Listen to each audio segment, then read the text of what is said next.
That Bay Area. What's up, Richmond, CA? There's some real stuff right here. I can't think about coming down here. It's Aji, man. Add on. Once upon a time. Add on. I knew how to rhyme. Keep your at home. Me on. Or me want to own. Me on type of flow. That's all I got to say. Me on. All right. Or me want to own. Me on type of flow. Welcome back to another episode of the Add On Podcast.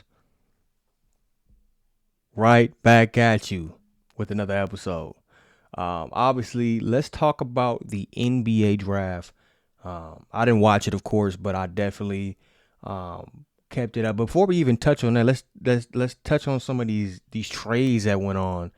You obviously got the Marcus Smart, Kristaps Porzingis, CP3, which probably was the most shocking. That CP3 one is something that I didn't really see coming, honestly. But obviously with the Suns picking up Bradley Beal, that they formed that big three. I mean, I guess you don't really need CP3. You can kind of just go with whatever they got, kind of off the bench, or have Beal bring the ball up, or whatever the case may be. But Marcus Smart to the Grizzlies in the 3-team deal trade, that sends him to the Grizzlies, and Porzingis to the Celtics.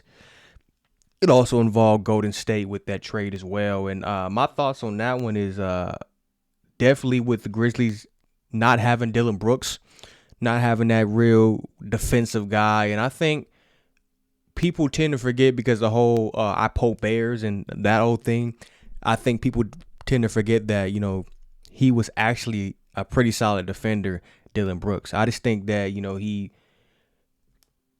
bit a little bit more that he could chew trying to take shots at LeBron. And that obviously guarding LeBron is different from guarding your average b-ball player. So Dylan Brooks was definitely a great defender, and just a dude. He was one of them dudes that kind of remind me of Draymond, that's going to bark. But you need some of them dudes on that team that's scrappy, that's ready to fight, ready to take up for their teammates, and really just a lockdown defender. I don't know if he's like a lockdown defender. I'm not saying that, but I mean, just a dude that he gonna give the most effort defensively. I'm basically saying. So they kind of need that aspect. The Grizzlies, him going there. So I don't know, Marcus Smart, maybe he can keep his head up a little bit. But I think that's a pretty good deal. I mean, I'm curious to see. I'm assuming he's gonna start for them.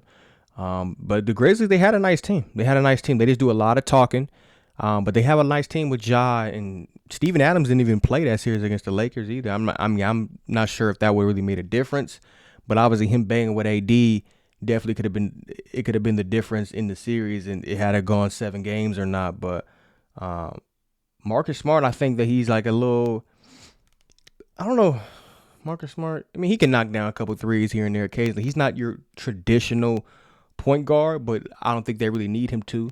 When you got he's going to miss the first 25 games, got suspended 25 games, Ja Morant, so for what he did. So with Marcus Smart coming in, hopefully he can kind of build a little bit of momentum and a little bit of, camaraderie with the dudes until Ja gets back, through training camp and things of that nature. So hopefully he could kind of really build that together with that team. But I mean, I can see him doing, playing his role with the Grizzlies. I mean, they don't need him to come in and be a 20-point per game scorer or anything like that. They just need him because Dylan Brooks wasn't that for the Celtics, for the Grizzlies. But I think they need him for just to be a dude that's just going to be a voice in the locker room, a lockdown defender. He's going to pick up the Dames, the Steph Currys, the Trae Youngs, all the top guards.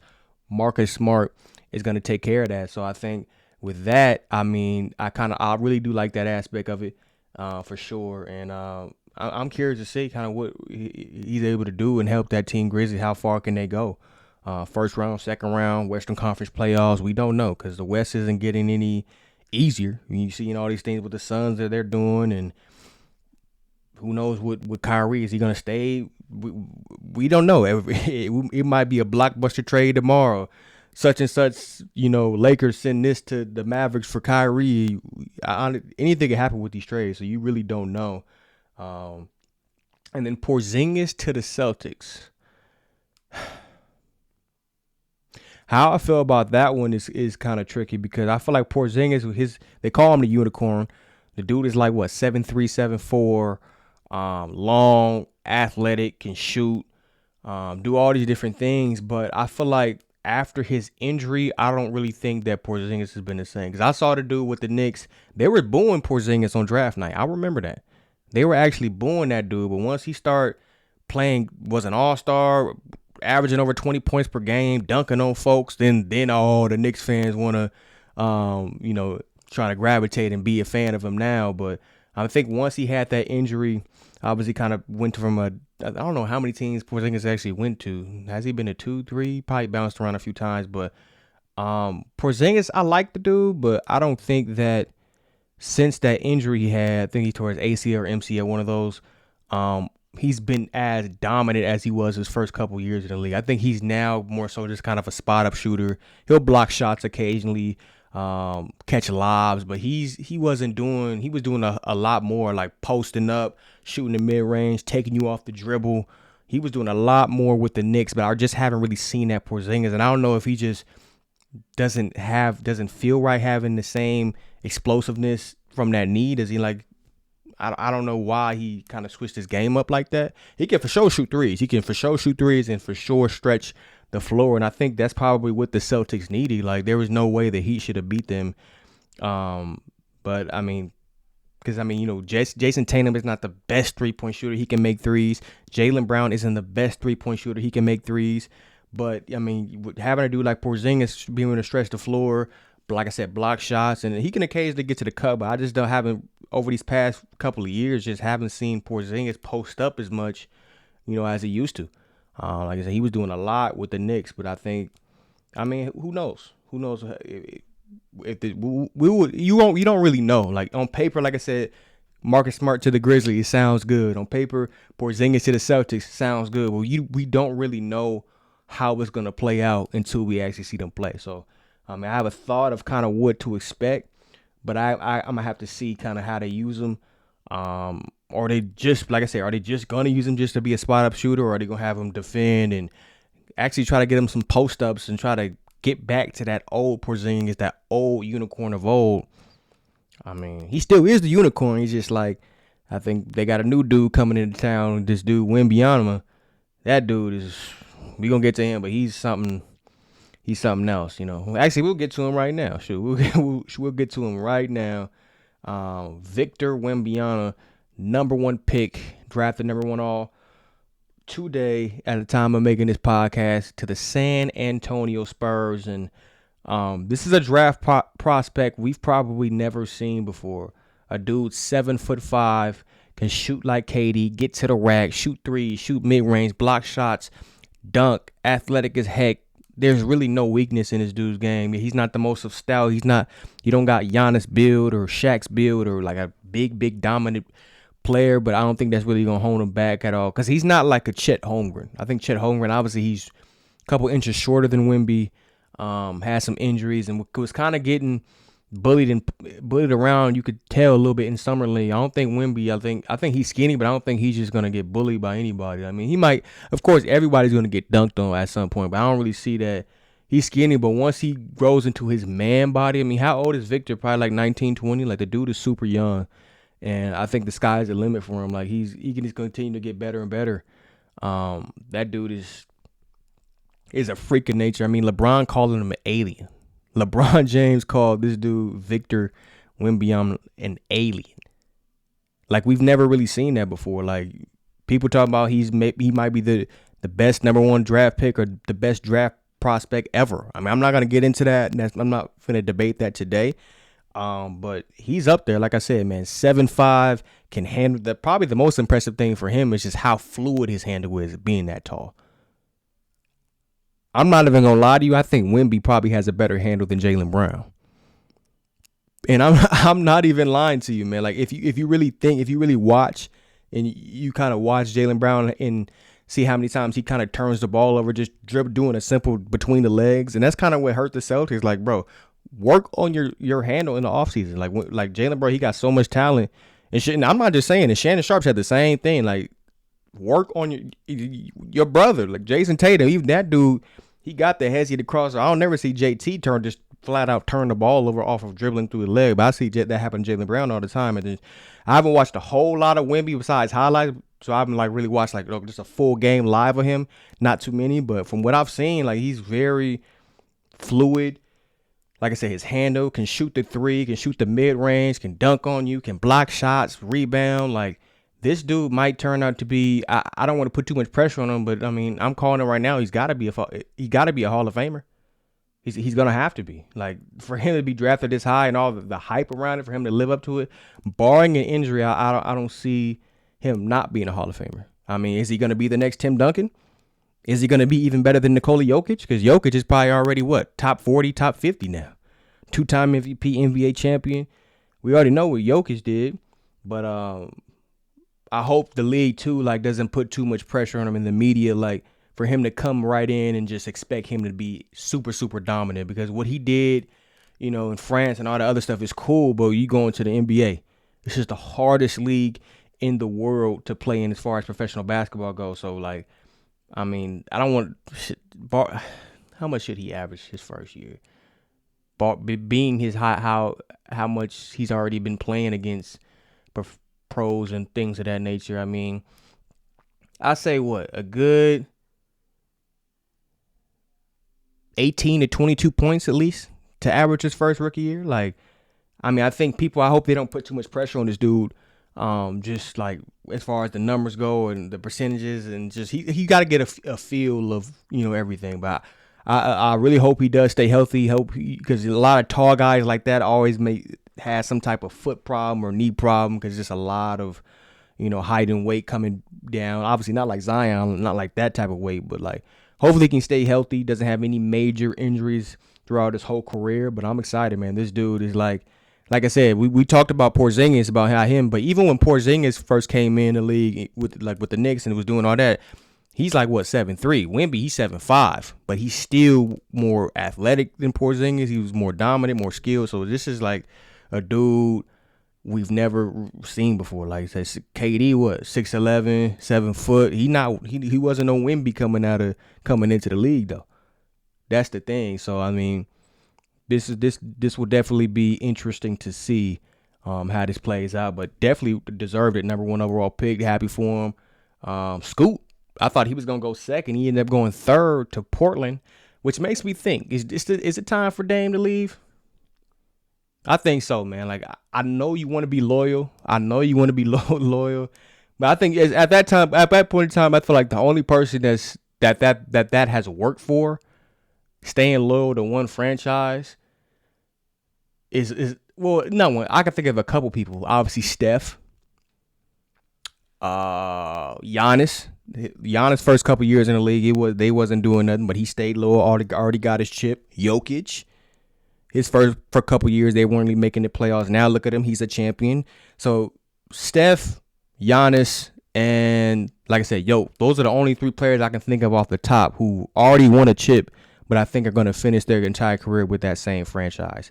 I think with Dame, it'll be nice to stay there, but I think at this point in time in his career, how old is Dame? 33, 34. Like, he's getting up there. He can still hoop for sure. He can still hoop, like, because he's a dude that don't rely just all on his athleticism. He can be able to shoot when he's 40 years old. Like, Dame is one of the greatest shooters of all time, no doubt. But I mean, I just don't really see the point. Like, Portland is who's coming to Portland? That's something. What superstar is gonna join Dame in Portland? So at this point in time, you see everybody else leaving. He might as well go. I don't know where it's gonna be. Is it gonna be in the East? Is it gonna be in the West? I don't know. Because obviously, when you think of Dame and what team he can go to, I'm always thinking the Lakers. But how would that work? But also they may want Kyrie, or if they don't want any of those, they just want to keep their same team and just rebuild. Build off what they accomplished last year. Get Austin Reeves back, sign a couple other guys, key guys back. But I don't know. But as far as Dame goes, man, I just think that Scoot coming in there like another ball dominant guard who's super athletic, more younger than Dame, was already being mentored by Steph. It's like, how would that just be just a bunch of guards running around? And I don't know, like, what Chauncey, has going over there, man. I don't really know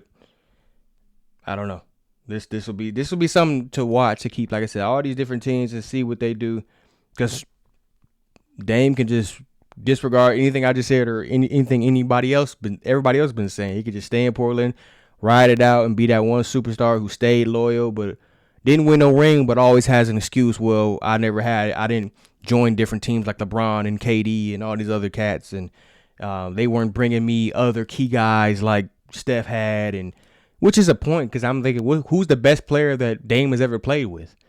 It's literally been CJ McCollum, another guard, and he left.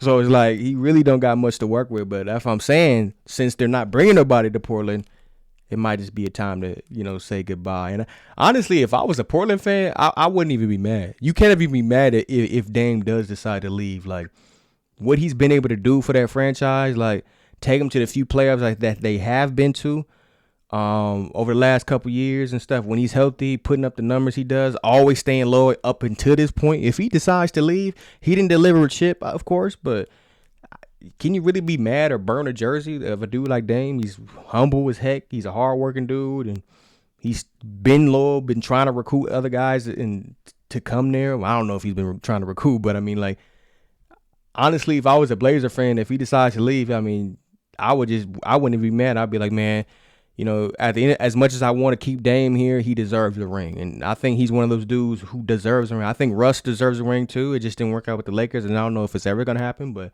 two guys that I always think, like three guys actually, or three guards that I think deserve a ring before they retire is CP3, Russ, and Dame. So, I mean, CP3 already went to the Warriors, who have a great chance every year. Steve Kerr is one of the best coaches. Steph's one of the best players. So they have a chance every year to make it. And obviously, Draymond declined that, I think, that player option. So we'll see where he ends up at. But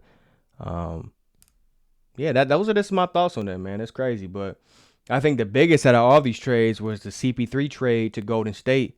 And then they trade Jordan Poole to the Wizards, which is very, very interesting, because Jordan Poole just got that big contract last season. Like, he didn't. I had a feeling that was going to happen too. It's just like he played very, very well. Not last season, but the season before that. That's what got him the contract. But I don't know. I guess he just couldn't live up to it, I'm guessing. And obviously he was coming off the bench, was a 6 Man of the Year candidate. So with them bringing in CP3, like I said, he was with the Suns, but then the Suns, obviously, they just got Bradley Beal, so it's really no point of doing that. But CP3, an old 37, 38-year-old point guard, gets hurt literally at the wrong time. Like, if CP3, you're going to get hurt at the beginning of the season or just in the middle of it, don't get hurt in the playoffs. But this seems like this dude gets hurt every single time at the wrong time. I remember I think they was up like 3-2 back in 2017, 2018 when he was with Harden on Houston. They could have knocked off Golden State. And then he gets hurt at the wrong time. And then over the past couple of seasons, in key moments, get hurt. It's just like, it's not his fault, but it's just bad luck. And it's just like, man, I don't know. I guess two veteran point guards with Steph and then CP3. And then obviously Clay has been around, and maybe that's going to help him lead the second unit a little bit better than Jordan Poole did last season.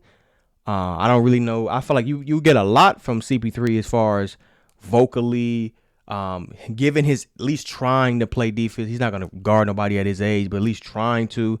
And definitely playmaking is, and assist wise, you always going to get, CP3. CP3 can be 45 and still be dishing out the rock. That's why they call him the point guy. So he always going to do that. Just, I'm not too sure if he could give one of those performances where he had against the Clippers, where he'll drop like 45 points, make 8 threes. Like, I don't really think that he can do that at this point in his career, especially if he comes off the bench. Like, I have no, considering the fact that they might, they might actually start CP3. I don't know. They might, because considering the fact that Steph is like, he's listed as a point guard, but he's not really a true point to me. Like, he can play off the ball, and probably they could have CP3, mostly handling the rock.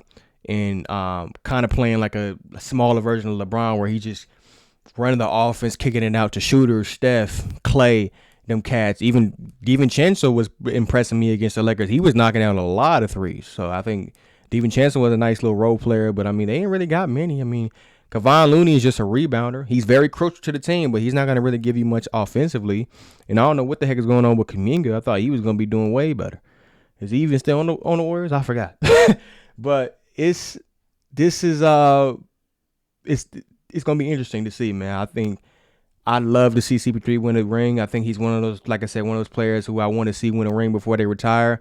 I think his best shot to win a ring was a couple seasons ago, 2021 against the Bucks in the finals, but it just didn't quite work out. Book got hurt, and it was just a mess. And they had other Ayton guarding Giannis one-on-one. There was a lot of different variables in that series that could have went a different way. But, hey, man, that is what it is. CP3 to Golden State, Jordan Poole to the Wizards. Finna wrap it up with this one, though. Obviously, I'm into bodybuilding, believe it or not. Got into bodybuilding a lot a couple years ago, so one of my favorite bodybuilders right now is Michael Krizo. So congrats to him, obviously winning the Impro show. And just my thoughts on his physique. I'm seeing a lot of different mixed opinions saying like, yeah, he's good, but he's still not where he needs to be, especially his back. The people who hating on Michael Krizo's back, that dude has improved a lot. Like if you look at his images from the Olympia to this past Impro show, I mean the detail on his back, the width, the conditioning in his legs, just the conditioning just in general, like is top tier. Like this is like a top 6 level Olympia, like possibly a competitor. Like Michael Krizo is legit. The dude probably has the biggest arms in the sport of bodybuilding. Some people say Nick Walker. But Krizo, man, like I said, like what really impressed me with his physique was like, him and his coach nailed the conditioning, but also just the separation in his quads and then the detail in his back. I think he could use more lats. His posing definitely was not running to be way too much shaking, especially at this point in Krizo's career. Like the shaking has got to stop. And I think I read one of his comments. He was talking about, well, he get nervous or something on stage, and that's why he's always shaking. But I get that, but you gotta fix that, man, for sure. Like especially if you want to get in that top 6. He said he's for sure, barring like he just completely just comes in not in shape. He's for sure got a lock down top 10 spot. He should have been top 10 last year had he had better oil, better conditioning, better posing. But if he brings this same package or even better to the Olympia, I don't really see why he couldn't get top 10. But as far as him winning the Olympia, that's a bit of a stretch because that dude, I think Derek Lunsford is going to get it. I haven't seen what Hottie's doing. I don't follow him on Instagram, but every update I've seen from Derek, that dude is something else. And probably my favorite bodybuilder right now is probably Nick Walker. But I tell you, it's going to be pretty hard to beat Derek Lunsford. Like even that little guest posing he did with Samson Dowda, you can just tell like Derek's just on another level, man. Like him and Hani, that's just his quads has gotten so much better. His chest, his thickness of his chest has gotten even better.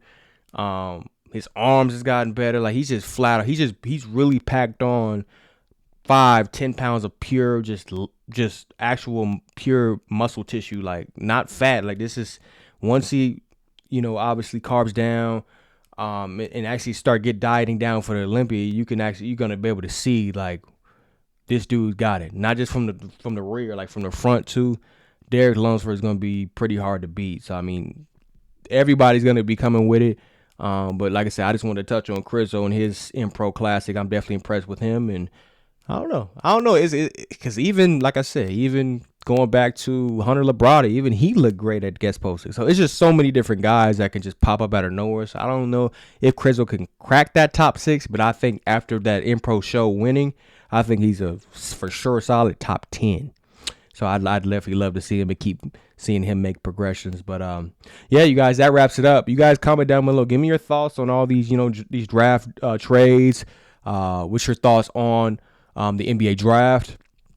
Thoughts on Michael Krizo bodybuilding and anything else? Feel free to like, comment, share, subscribe. Subscribe to my other channel as well, Emmanuel R&D. Guests should be back on very soon. Thank God, got another mic, obviously better sounding mic. I still love the AKG mic as well. Still gonna be using that one. But God blessed me with a mic. He's blessed me with a PS5. Just got that. Like God has blessed me with so many different things. And like I said, I gotta say this. I just gotta thank God again for what he's done for me, man. Like he set me up for success. Like, I know it's not just about materialistic things, but these are things that I've been wanting for a minute, for the past couple of years. Like, I've been wanting a PS5 for 3 years. I finally got it a couple of weeks ago. Like I said, got that. Got me another mic. Got me another camera lens. Just got to get the adapter that goes with me. Got me an iMac.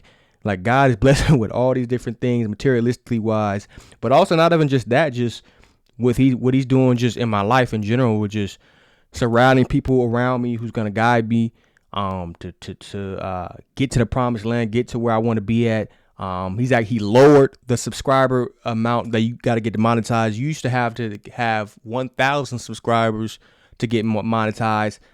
Look, they just lowered it down to 500. Like, he's literally setting me up for success to really take off with this YouTube stuff, podcast, continue to grind better with my basketball stuff.